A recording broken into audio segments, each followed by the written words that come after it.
So, you've got a school-age kid. You probably thought the really tough sleep battles were over, right? I mean, the baby phase is done, the toddler tantrums are a distant memory. But now you're facing a whole new world of challenges. Homework, activities, and of course, the constant glow of screens. It's time to reclaim your evenings.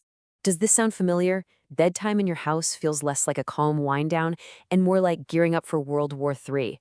You are definitely not alone. So many parents of kids between 5 and 12 are in this nightly negotiation, begging for just one more show, one more game, or hearing that classic line, "But I'm just not tired."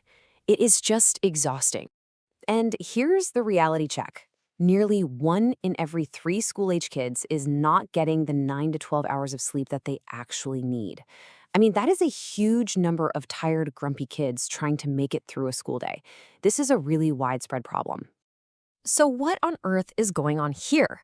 Why are so many of our kids struggling to get the rest they so desperately need? Well, it really comes down to two major sleep thieves that have kind of crept into our homes, and in some cases, into our kids' own biology. Okay, let's start with the big one, the single biggest disruptor to your child's sleep, and this is backed by a mountain of research. And yeah, it's probably exactly what you're thinking it is. It's likely within arm's reach of you right now. 90%. Let that sink in. 90% of scientific studies show a negative link between kids using screens and the quality of their sleep. This isn't really up for debate anymore. The science is just crystal clear on this one. Screens are absolutely sabotaging our kids' sleep. Now, here's where it gets really interesting. Research shows that for every single hour your child spends on a screen, they lose about 10 to 15 minutes of sleep. And that might not sound like a lot, but think about it. If they get 3 hours of screen time a day, I mean, you do the math. That adds up so fast. So how exactly are screens doing this? Well, it's basically a triple threat. First, you've got the blue light. It literally tricks their brain into thinking it's still daytime, and that stops the production of melatonin, the sleep hormone. Second, the content itself. The games, the fast-paced videos, it's all designed to be super stimulating. It keeps their brain totally wired. And third, it's just simple math. Every minute they're on a screen is a minute they are not sleeping. But here's where things get a little more complicated. Because even if you are the screen time master, you might still find your older kid is struggling to fall asleep.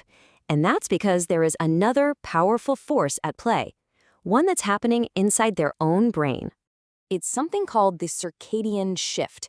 Now, think of it like this.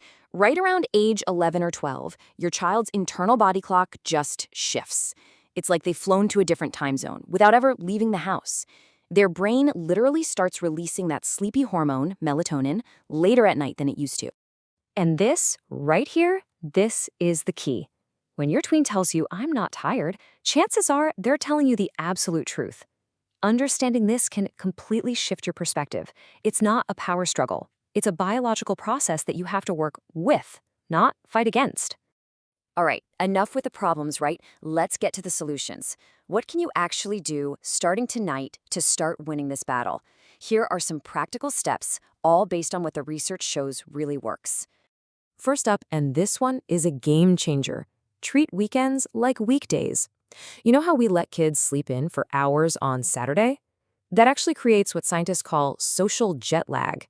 It completely messes up their body clock and is the reason Monday mornings are so brutal.